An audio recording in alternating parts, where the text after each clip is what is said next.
Welcome, everyone, to the Black and White History Podcast. We are your hosts. Maybe for the last time. Yeah, we'll see. The country's about to...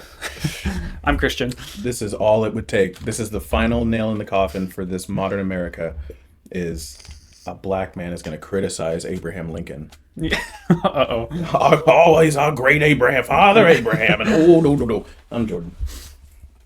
I don't know, man.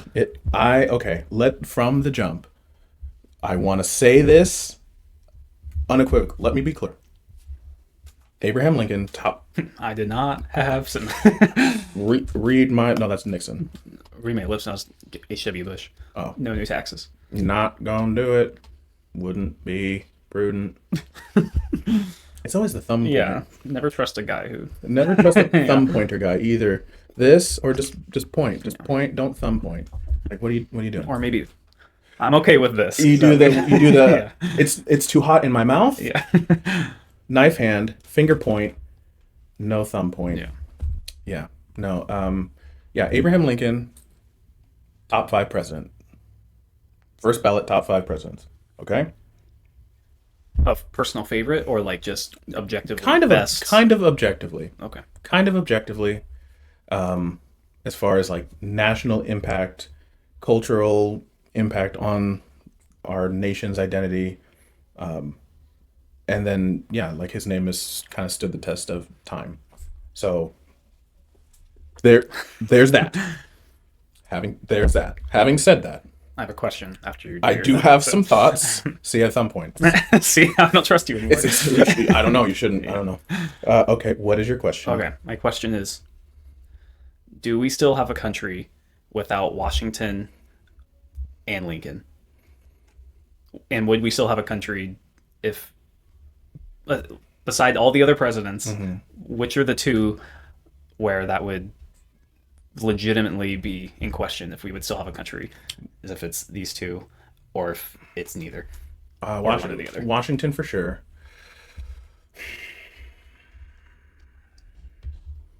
If it's not Lincoln, it might be like FDR, or I can't say he's the guy, but it's a very short list. Like I'm thinking, like I said, either Lincoln, FDR, maybe Teddy Roosevelt, but not like he's kind of a larger than life figure. But I don't know how much he like held the country together in a time of crisis. I think he was a great president, but like as far as the culture of our nation, Right. He was like an embodiment of what we want America to be, but he didn't like make America like that. He was just like that, and he was a product of the nation already kind of formed. So. Right. So Lincoln would be like a step higher than that. I could see it. I don't want to say for sure. I'm not necessarily adherent to the great man of history theory. Like, it was one guy, and if it were anyone else, it wouldn't have worked. However, like the more we dig into this, the more consistently I'm seeing like it was kind of just like that guy, and he did all the right things, flawed as he was, to get us like over that hump to the next problem, because it's just a never-ending series of problems. Yeah, I guess it would probably have to be Lincoln. I can't think of someone else like off the top of my head who would do it. Are you happy now? Yeah. Okay. That's all I want. Okay, with both of those things being said, I still have some thoughts Sure, about Mr. Lincoln. About Mr. President Lincoln. I have some thoughts, but... Yeah, maybe let's... Obviously, it's going to be a long episode. It's definitely going to be a 2-parter. Yeah. We'll just go... We can do a 3-4-parter, but I'm going to try to, like, not milk it too dry. We could go on forever. Just try to stick with the highlights, but I think in order to talk about... I mean, you can say it's about literally anybody, but especially there's a few people you can't really... You can't do a president justice without first like talking about the lead up to their presidency. Yeah, it kind of makes them who they are. Yeah. And it gives an explanation as to why they kind of were that way. Right. The thing I do like about Lincoln for sure is he literally came from nothing. Yep. Like, and he's not the first president to like come from nothing, but he really had like nothing. Like the next closest one I'd say is probably Jackson. Yeah. That kind of right. Yeah, he was born in Kentucky, which I didn't know about actually. I thought he was born in Indiana and then moved to Illinois. But even before Indiana, he was born in Kentucky, then moved to Indiana, and then moved to Illinois.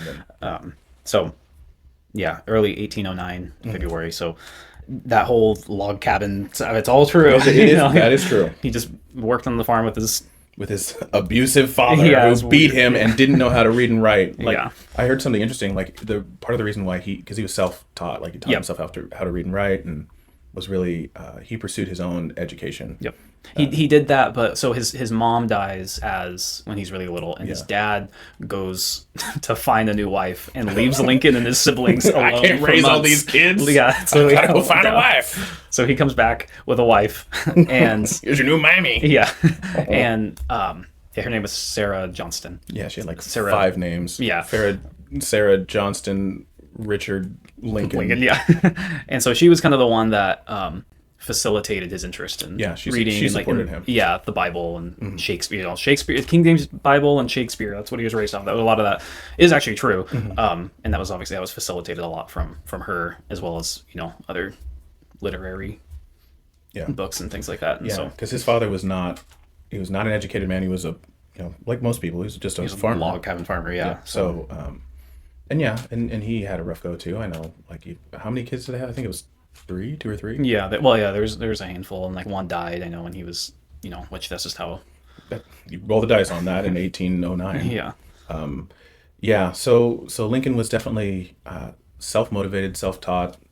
His stepmom, I guess, did like support and facilitate and encourage him to continue and that's the thing too. A lot of the time, like, if you were poor and if you were a farmer, like that's what the family does. That's what your grandfather did. That's what your father did. That's what you will do. That's what your kids will do. And like, you don't really need to know how to read and write necessarily to work the farm, and time taken away from working the farm and prepping for. I've never been to Indiana. I think it's cold in the winter, isn't it? So Midwest. everywhere's cold in the winter. It's winter. Duh. Anyways, my point is, like, time taken away from farm work and running the household and the land is seen as a waste. It's seen as frivolous and wasteful and kind of, you think you're better than me and this that. So there's like culturally baked in, like, if you're not from an educated background, the odds are you are not going to be educated. And if you try to self-educate, we don't really have time for that. We don't have the money to send you to school. We don't, we're not going to waste time and money on it. So the fact that he was able to be so educated from like 8 or 9 onwards is rare, and it was a solid foundation for him to start. Yeah. Yeah. So he grows up. So yeah, Indiana, he moves over to, well, yeah, it's interesting because like, obviously he's known for, the whole anti-slavery, abolition thing and stuff. And, the slavery was mostly a thing for, rich families and stuff like that. And so he didn't get exposed to any sort of slave trade until when he was a teenager. He briefly went down to New Orleans to work on some harbor. Yeah, I think it was like can't a remember. dock worker. Yeah, like yeah. And so that's kind of where he sees slavery happen for the first time. Mm-hmm. And so it's kind of interesting, like, him even like remember, because it's not like he just grew up around it and they're just everywhere and this is kind of the way it is. It's kind of like, whoa, like, this is actually a thing. I can, Yeah. It's like, wait, these people do work for free? Yeah. And they're not related to you? I didn't think that was a thing. Right. That's another interesting point too, because you see all the other presidents before either owned slaves or were from slave owning, like slavery was kind of ubiquitous. And so it was baked into, like, even though they had varying beliefs about its goodness or its utility or morality, privately and publicly in their political life, it was already baked into kind of who they were. Like, yeah, you are an educated lawyer, but also we had the money to educate you to become a lawyer because we owned a massive plantation with slaves that generated income for us to send you to school, Right. and then law school and all that stuff, and fund political campaigns. And so it's sort of like a don't bite the hand that feeds you kind of thing. And again, like I mentioned every single episode, while there's still slavery in the U.S., like, it's a major economic driver of the country. And so politically, it would be difficult to shut that down. And then personally, for each leader and congressperson and all that stuff, like I said, don't bite the hand that feeds. Slavery got us to this point. It got me to this point, and it allowed me to have the influence and power I have now. It takes a certain kind of person to say, yeah, this got me here, but it's not good and I don't want it anymore. Sort of like pulling the ladder up on your way to the top. Like, yeah, I got here with slaves, but slavery's bad, so no more slaves. It's like, well, so Yeah. but it's also slavery, so But what it's can you? also slavery. It's also slavery, so there's that. The scales of cosmic justice kind of weigh out. Yeah.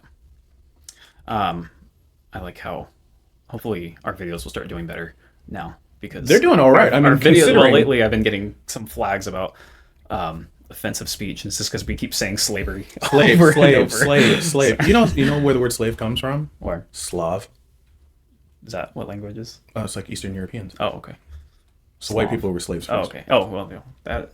Hey, if we want to get into the whole Irish people were used as slaves in Africa and stuff like Yeah, that, there's a whole yeah. thing with that. But Yeah, I mean, we'll save that for Rumble. yeah. Hey, YouTube. Yeah. Listen to this. Every culture, every race, every color has been slaves and had slaves at some point in history until like very, very recently, and some even still today. So, like, it is a part of not just one nation's history; it is a part of human history, and we can't ignore that. It is, yeah. So we just got demonetized again. Okay, so So he grows up, becomes a lawyer in Illinois. he starts still doing a lot of like manual labor kind of work while he's also studying law and politics, and that's kind of when he starts becomes a lawyer, all self-taught. He doesn't have any sort of degree, or there is no he's not a Jefferson or anything like that. And then he ends up now. We make jokes of this party all the time, but at the time you can't blame him for it. He becomes a Whig. He was a Whig. He was a wino. A Whig in name only. And so, but at the same time, so yeah, he starts learning under another one, Henry Clay, and also rest in peace, Dick Cheney. We always make jokes about. Yeah, we did that, and then like the next day, Dick Cheney died. Yeah. Like I don't have anything bad to say about people who've died. It's done. Yeah. But Liz Cheney, Yeah. we're coming for you next, sister. I don't know that much about Liz Cheney. I just know no one really likes her. Yeah. Well, yeah. We'll Get into that when we get in more modern. We need 100 politics. more years to get to the Liz Cheney era. Anyway, so Henry Dick Cheney Clay Henry Cheney. ends up, kind of being, I guess, the mentor is kind of the for Lincoln as he's kind of growing into the political field, and at the same time he ends up befriending Stephen A. Smith, not Stephen A. Smith. You telling me slaves? That's ridiculous. And Charles Barkley. Yeah. Time out. Which game 7 were you at last year? Both. Western Conference Finals and Finals. Thank you. Stephen A. Douglas. Yes. And Stephen A. Smith. What an odd couple. hey, he might run in 2028. He keeps saying it. So Please don't, Stephen. Please don't. Just, you know what? Actually, do it. yeah, Do it. I'd be fine. Screw it. Fine to seeing it. Screw it. Screw it. Why not? Politics is just a reality show at this point. So, It is. So, or a reality game show. yeah. So, yes, Stephen A. Douglas, in case we don't know, kind of an odd couple scenario, very super strict Democrat, and pro-slavery, pro all the Democrat things, and him and Lincoln end up being really close friends because what they would do is it's kind of like I don't even want to say like frenemies because they were just like It's like an Adams Jefferson thing. like gentlemanly opponents kind of thing. Principled opponents. Yeah, principled opponents or something. So they would have public debates, and this is so he's kind of Lincoln's trying to get into like House of Representatives. These kind of like lower scale kind of things. And one was I can't remember some city like what would be known as like now like a city council kind of thing. I can't remember what it was called, but anyway, he's just kind of like looking around to see what he can get involved with. Low level local government type stuff. And so Stephen A. Douglas is, he's kind of like on the rise in popularity. And so what they do is they go out and start, debating publicly.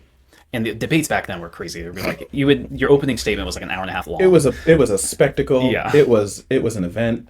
It'd be like 4-hour long debates, and you're just standing the whole time. And, And it's hot. Yeah. And it's 1830. Right. Yeah. And so they would do that, and then they would afterwards they would go to some like local tavern and be like, okay, who won? How could I have dressed this up better? How could I beat your argument on this? Well, maybe if you said this, that would. And so it was kind of a way they just kind of sharpened each other, kind of thing. It's interesting. I mean, I can't imagine that happening now. With people, you see that I guess with people in the same party who are like different, sides of the same party, but just two complete opposites. I think honestly, it happens more than we'd like to think. Maybe, yeah. I know from my time at the state legislature when I was an intern and a lobbyist and all that, like in like the public face of politicians is oftentimes not exactly the same in private. So and that's modern politics. So it probably has been the same for many, many, many years. But I know because, like we've said, you can't get anything done, even with like the government is shut down, even with a majority. You cannot get everything you want done and just ram it through no matter what, because at some point you will be in the minority party. You will have things See if that filibuster ends up. yeah, I don't know how I feel about the filibuster. I mean, the filibuster is a useful tool, but because the whole point of the filibuster is to protect the minority and to be able to slow things down so that they don't just get steamrolled. However, it has slowed things down to the point where the government is no longer functioning, which, I mean, everyone's still alive to my understanding, so whatever. That's for Rumble. But my deals can't get done if you just scorch the earth and salt it after you're done. Because if you want to stay in politics, you will be on the short end of the stick at some point. And one thing politicians are well known for is their long memories and penchant for revenge. And if you screw them when you're in charge and in power, and then come like hat in hand, hey, I really need this bill for my constituents, they'd be like, screw you, screw your constituents. I hope you break off and go into the Atlantic Ocean, and you'll get nothing done. So like the theater that happens in the public eye versus what actually happens in the back rooms, I imagine it is very similar to this. But having it be so well known is not common. Like they were very publicly like personal friends. Right, yeah. I guess that's And what I mean. To that political level. rivals. Yeah. Not even rivals. Like they were on different levels of notoriety, but they were, yeah, I guess just political. Yeah, it's kind of like, athletes don't hate each other. They fine and stuff. Like, I want to win the foot race. Yeah, I want to beat you. Like, but like, I don't. Yeah, let's hang out afterwards. Yeah, like, I don't. It has I nothing don't hate personal. you. Yeah, I don't hate you. You just happen to be on another team. Right. Yeah. And as in both sports and politics, people can just change teams sometimes. It happens fairly frequently. So like, you can't just scorch the earth and expect to win, no matter how much like the general public, because the general public has the luxury of like having very strong, unyielding opinions, and that's great to have. Like I'm kind of a strong opinion person, but I also am not put in a position where I have to make decisions that affect people who disagree with me. And I don't have to like, I can just do whatever I want based on what I believe. And leaders don't have that luxury, or at least they shouldn't, Mr. Lincoln. But sometimes they do. So it's a complicated thing. It's not as uncommon as I think you would think, but this level of like public allyship is unusual, Okay. That's good. in my opinion. Yeah. It kind of reminds me of like, I know there's conservatives and liberals who like love going on Bill Maher. Yeah. Or something that's like and it's a total sparring. You're gonna throw everything you can, but it's like the crowd's laughing and they're cheering, and it's kind of this, and whatever. Some people don't like that kind of form because it's like no one's really making their point. They're just like doing talking points and stuff like that. But, like I was just watching, like Ben Shapiro talks all the time like, oh yeah, Bill Maher, we have disagreements, but he's a close friend, and I love going. He loves having him on the show, and then they go like back and forth on not only politics but like philosophy and theism and everything. And then they try to get all their jabs and everything, but they're all like clearly having a good time. Yeah. while No doing one's it, no but- one's like angry. Yeah, no one's actually like pissed. Or, Why do you and I agree on morality like 87.5%? I'm a religious Jew, you're an atheist. Why do we agree on those things? I'll tell you, I can give you my answer. Yeah, please. Because we probably grew up a few miles from each other in a Western society that has several thousand years of biblical history behind it. And so you can think that you hit that triple and you formed your own morality, but the reality is you were born morally on third base. No, okay. We got. anyway, so Which say what you will about either of those people, but that is a sign of maturity where you can discuss and debate and argue like emotionally and have a spirited debate and not hate that person for holding another opinion. Yeah. Like, that's maturity. It doesn't mean that anyone's changed anyone's mind, but at least we're talking about it. And you've seen, I don't know about Ben Shapiro, but I know you've seen Bill Maher kind of not evolve his views, but sort of like over years and years and years of like having these discussions with people who disagree with him on fundamental issues. He's like, I understand their point of view, and my side's point of view is kind of crazy on this issue. It's not working for us. They think this. I know that because I've talked to them. So continuing to repeat our talking points at them is not going to convince them. We have to either change what we're saying or rethink our position on it. And like that's a mature, honest thing. But again, he is not in a decision-making thing, so he also doesn't have the... Yeah, well, it's you can say a lot about comedians who get into politics, and it's kind of a whole frustrating thing. Yeah. A lot of them are grifters, but it's a whole other... Hey, how's that different from politicians? No. Anyways. Okay. Stephen A. So, Smith. okay, let's move on here. Okay, so yes, Lincoln ends up winning his first election as a House of Representative in Illinois in 1834, obviously under the Whigs. The Whig Party. And serves like multiple terms, but he ends up getting beat out by Stephen A. Douglas to run for when he runs for senator every time, even leading up to almost his president. I mean, it's like 1858. He like loses out on his trying to be senator. So it's interesting. Like even 2 years before he becomes president, it's just kind of like, yeah, he's just a guy, and like Stephen Douglas. Yeah. Every time. Yeah. So 1850. Are we to 1858? Sure. Yeah. I mean, I think we kind of covered a lot of the. Yeah. I mean, I'd like to think that most people know kind of the Abraham Lincoln story, at least like the lore, the legend of it, which is mainly true. I mean, I'm sure he did tell a lie, but he was kind of notorious for being kind of bluntly honest about stuff. He had tact, like he was educated, and he had words to describe his opinions and concepts. But he wasn't ever really like he didn't really compromise on what he believed when it was unpopular. He just sort of stuck with it and kept trying to explain it. And yeah, it's easy to shift if you think you're going to win, but he just never did. And then he won 4 terms in his state legislature. Yeah, so, right. Yeah, that's not nothing. It's kind of the Whig Party obviously was like, oh, no slavery, but kind of maybe we can try to no new slavery. Yeah, and there's stuff of like, okay, fine, we'll just 50-50. Yeah, or maybe we can try to just.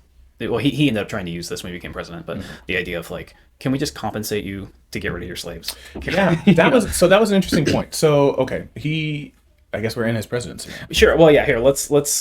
So he Republican Party. After the Whig died. Yeah, Whig dies. We have this weird interim Free Soil Party, which you have like pro-slavery Democrats even in it, and it doesn't really make sense. And they're all trying to, I'm in charge. Like, you all suck. Yeah, but then the Republican Party, full abolitionist, like this is the issue. We can't dance around it anymore. Becomes the thing in 1956. But obviously James Buchanan ends up still winning. So now you have 1860, and leading up to the election, it's obviously very clear, like, even though he wasn't like winning he wasn't like Lincoln wasn't like vice president or like in the cabinet of anyone, but no, he was just he became like he's became like a celebrity politician just by he wasn't a senator, he was a House, whatever, I know what you meant, but he became like a celebrity kind of figure just through all of his debates. He became the Dan Crenshaw. Yeah, okay, that's sure, yeah. No, I'll take a better one. No, that's fair. Rand Paul? I don't like Rand Paul. Who's that Kentucky guy who has no, not Mitch McConnell. No. That's very different. No, he's got a really thick Southern accent, and he always like does his folksy like, when I'm dealing with my colleagues in the Democratic Party, I say, Lord, give me patience, because if you give me strength, I might hit somebody. Okay, let me know later who that is, and I'll put it in there. Put it in post. Yeah. You'll know it as soon as I see it. As soon as I show you, you'll know. But anyways, he becomes the face. Yes, he becomes like this new party that just started. That he was already like much, and there's stuff about him kind of being like kind of trying to waver on like the slavery thing and trying to be like, there's a quote from one of his debates where he was just like, hey, like just because I wanted free slaves doesn't mean that like I want to be friends with one, and just like stuff like that, and you have to kind of like, and who knows how much of that was like him just trying to like lobby support, and how much of that was just him like kind of constantly, slowly evolving into being more progressive, Yeah. that kind of stuff. I don't know. Yeah, I mean, there's a good point to touch on, because this is one of my things about Abraham Lincoln. It's not a thing, but it's a thing to note. So number one, little known fact, at this time, even though the North was like the home of abolitionists and free states, there were still slaves in the North. Not nearly as many as in the South, but there were still slaves in the North. And a common, very, very common, almost ubiquitous thing amongst North and South was that they did not like black people. They thought that black people were inferior to white people. They thought that they were fundamentally incompatible and could not and should not like coexist in a country together. So when Lincoln says, and there's other quotes that people find, I think, from that same debate of like, obviously I prefer my race to another race, and think that, we can't Don't intermarry, or like we can't intermingle. Yeah, they there's kind don't of they don't something have the requisite like disposition or temperament for the kind of government and country that we're in. He did say that. Who knows how much he actually believed that, or how much, like you said, he was like, hey, I'm in the Whig Party, which was kind of like wishy-washy on slavery and dying out at the point, and kind of dying out. Like I think 1950, whatever. I think the fact that he joined the Republican Party, where their single issue was abolition, and that was well known, I think that speaks to his ultimate goal. And also remember, he is a politician. He's been a politician for 10 years now. So he knows, just like I said, you have to kind of make friends. You can't get stuff done without allies, without friends. And politicians know, this has been an ongoing, reoccurring issue for the past 60 plus years in this country. If we say we're absolutely going to free the slaves immediately upon election, then there will just be a revolt. And so to say, hey man, I'm totally with you. I don't really like black people either. I don't think, whatever. But I don't know if they should be like slaves. Should we have slaves anymore? Like, that's a very different argument from like, nope, I don't care. They're completely the same, completely equal. They're going to be free. And if you don't agree with me, have a war about it. Like, that's a very, very different thing. Even though to our modern sensibilities, it's like, if you say anyone is like inferior or superior based on race, that is a no-go, unacceptable, makes no sense, not okay. But back then, saying that black people were human people who should be free was like not as radical as you could be, but it was like you could see that right. from there. So even that stance was enough to get to kind of peel away some of the middle folks. And I think that ultimately kind Well, of yeah, led and to we his haven't touched election. on this maybe because we've already talked about it a bunch in the last two episodes, Mm-hmm. but it should still be brought up. Yeah. We're in the decade of the Compromise of 1850. Mm-hmm. Henry Clay kind of gets this whole disastrous idea of, hey, why don't we just do like popular sovereignty? Let the states decide. Mm-hmm. And you have Bleeding Kansas from the Kansas-Nebraska Act with Franklin Pierce, and to just say, let people vote on it. And you have like, oh, cool. Let's all flood these states so we could force the policy that we want. And then you have people actually being like killed over it, and it's a huge mess. And then the Fugitive Slave Act, where if a state, a slave escapes to, even if it doesn't even, escapes, it's like, if you just find a black person, any black person anywhere, you can just say, I think he was trying to run away. You must can be a kidnap slave. them and bring them back, and everyone in the whole country is being forced to participate in it. And then the Dred Scott And then decision. you have Dred Scott decision. So yeah, they are certainly not people. They don't have the right to a jury trial, which means they're also not citizens. Yeah.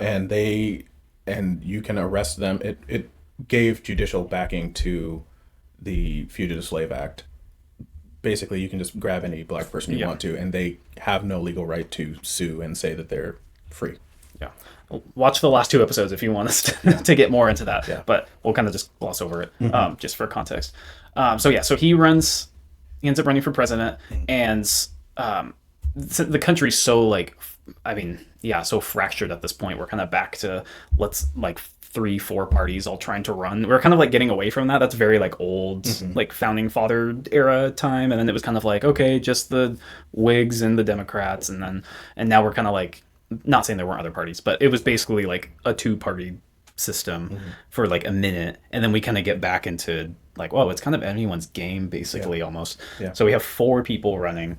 Abraham Lincoln is a Republican. John C. Breckinridge, who's like the Southern Democrat, he was James Buchanan's vice president. And keep in mind, Buchanan and Pierce are, two presidents before, and they were like the Northern Democrats. And it's clearly it's not working, right? Because it's like you can't play both sides. Third time's the charm, though. Yeah. Run Breckinridge. Yeah, so he ends up being like the actual true Southern, no, I don't care about infrastructure. And I just want slaves. I just want slaves. I want my MTV and I want my slaves. And then you have this, I don't even know that much about it, but this constitutional union, I mean, whatever. Whatever. Just someone else runs. And then you have Stephen A. Douglas, who's the Northern Democrat, the Illinois kind of thing, and he ends up getting smoked out completely. Real quick, I'll go ahead and show the map. Yeah, Abraham finally gets one over on Stephen. Yeah, right. I know, it's funny how When they it kinda- counts. Yep.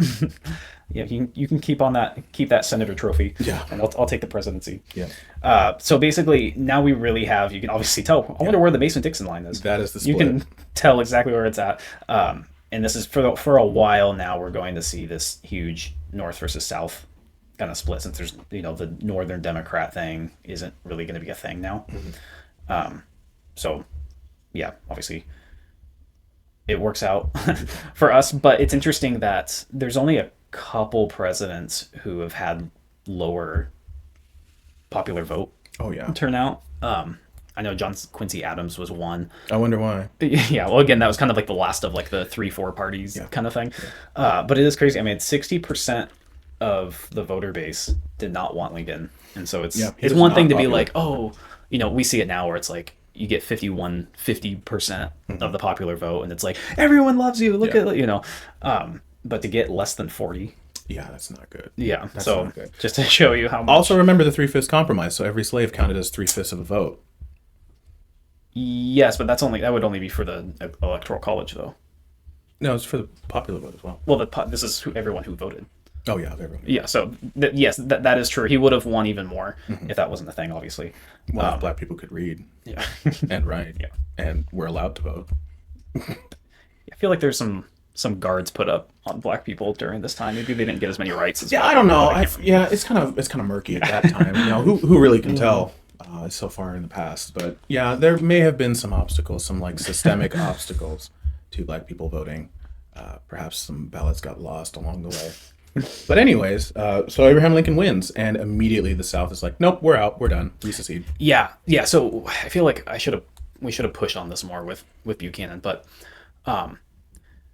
for anyone who doesn't know, today, I mean, it's still kind of relatively a recent thing, where the transfer of power happens in January 20th or whatever day. But we're still in the era where the transfer of power doesn't happen until the first week of March. So from November to March is this lame duck period. And in that whole time, the entire country just falls apart in terms of states begin seceding, and Buchanan's still president. It's like, wait, don't Right. go. Actually, he probably didn't even say that because No. he didn't say much during his presidency. And so you have not only states are seceding, but the entire new Confederacy government is now fully established with their own sitting president of Jefferson Davis, who maybe we'll get more into him during the Civil War kind of stuff. Is that how he sounded? It's the rebel yell. Oh, okay. That like high pitched yip. I don't know. I think it's from like a Native American type thing, and they just borrowed it. But anyways, Okay. Well, I do know he looks like Abraham Lincoln's doppelganger. Have you seen a picture? put it up. Okay. I haven't seen it. Why would I need to look up? Why do you know so much about Jefferson Davis? Why do you have a poster of Jefferson Davis above your bed? Look at.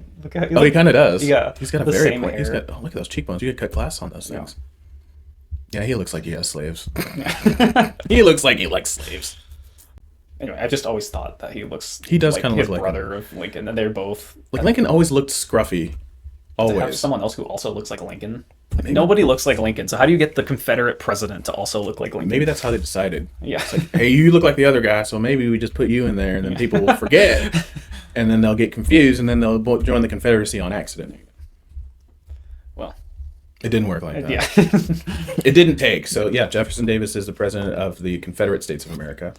And that was in what, like January, February? So of yeah, the 1861? Confederacy becomes officially established, and it was like February 20th or something. So like a week and a half 1860 before. Yeah. So 1861. So, which, I mean, we have the supremacy clause in the Constitution for a president to. I know we talked a little bit about this before we started recording, but if I get any of this wrong, tell me. Okay. Oh, certainly. We have the supremacy clause in the Constitution for the federal government to stop states from seceding. No. Well, okay, explain the supremacy clause, because that's So, okay. Perhaps that's an interpretation of the supremacy clause. okay, because that's how I interpreted it when I read it. Convenient. So, okay, the supremacy clause, let's pull it up so we can read it. The Constitution and the laws of the United States, which shall be made in pursuance thereof, and all treaties made, or which shall be made, under the authority of the United States, shall be the supreme law of the land, and the judges in every state shall be bound thereby, anything in the Constitution or laws of any state to the contrary notwithstanding. So what that means in actual people's language is that any law that the federal government makes, any federal law or the Constitution takes supremacy and overrules any state law of similar category. So like if the feds say there's a federal speed limit of 60 miles an hour on all highways, and Texas says no, the speed limit's 80, the federal speed limit overrides the state speed limit because there's a federal law in place, and so that overrules any state law. Yeah. Okay. So state versus federal. Exactly. Yeah. Okay. Yeah. So that means if Texas wants to make a more restrictive law, so if the federal speed limit is 60 and Texas says we'll do 50, they can do that, but they can't make a law less restrictive than the federal law. Yeah, that was a later case. So that was a few years after the fact. They can't do it now, not legally. Okay. Yeah. Then it was a question. Then it was now it is not a question because it didn't say. So okay. So yes, So a few years after, there was a Supreme Court case that after you win the war, then we can put a ball on that. Yeah. The whole argument was can states secede? And the Confederates' position was the Union was entered into voluntarily, and it is wrong to force a state that wants to leave the Union to remain in the Union by force. It's wrong to do that. It violates the spirit of what, like the free association that brought the states together to decide who we want to trade and do business and be ruled by. And they kind of tied their arguments back to Thomas Jefferson, who was very much a states' rights person, also had slaves, as you remember. So there was that argument. And then there's like supporting legal cases under that. So the supremacy clause that we were just talking about that says federal law supersedes individual state laws. That is how we got like the Fugitive Slave Act and the Compromise of 1850 and all that stuff, the Kansas-Nebraska Act. That means that if there's a federal law, state laws can't violate it. They can make a more restrictive law, but they can't make a less restrictive law. It's like the speed limit example. The federal speed limit 60. Texas can't make their speed limit 70. They have to make it at least 60. They could make it 50 if they wanted to. So there's that. Yeah. Now there's the enumerated powers clause in the Constitution, which basically explicitly lays out what Congress can do. So they can collect taxes, they can print money, they can regulate commerce between states, so the interstate commerce clause. They can declare war and raise armies, and they can do post offices. That is all the Constitution says that Congress can do. There's also a necessary and proper clause in the Constitution that says, even though Congress has these specific listed powers, they also have the power to make other laws to do those things. So, like, Congress has the power to make laws. They have the power to do all those other things. And they have the power to make laws to do the things that they're supposed to do. So there's all those things. And then there's the 10th Amendment. And it says, the powers not delegated to the United States by the Constitution, nor prohibited it to the states, are reserved to the states, respectively, or to the people. Which means that everything that's not in the Constitution, if it's not listed out, then the states get to decide for themselves. So, with those mishmash jumbles of constitutional and legal authority, there is nothing in the Constitution that says that states cannot leave the Union.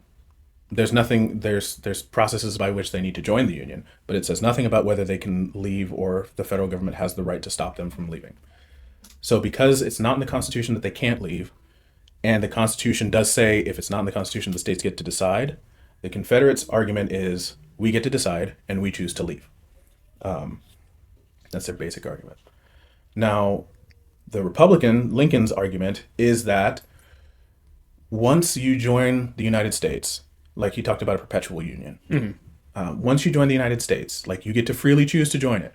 Part of joining it is like we are one union. We are. You can't just leave. You can't just break off and do your own thing. We have processes by which we can change laws and amend the Constitution. Like you have a lot of power and freedom within the system. But once you're in the system, you're in the system, and you can't just leave. And because you are now trying to leave and basically cause a mess for everyone else in the country, Lincoln asserted that he and the federal government have the right to stop you from doing that under various things like interstate commerce clause, and they made various arguments, and both have merits depending on which side you fall on. For me personally, I think that the Confederates had a better legal argument because, I mean, very clearly, as clearly as you can get with this convoluted thing, very clearly, the Constitution does not say that the states can't leave the Union.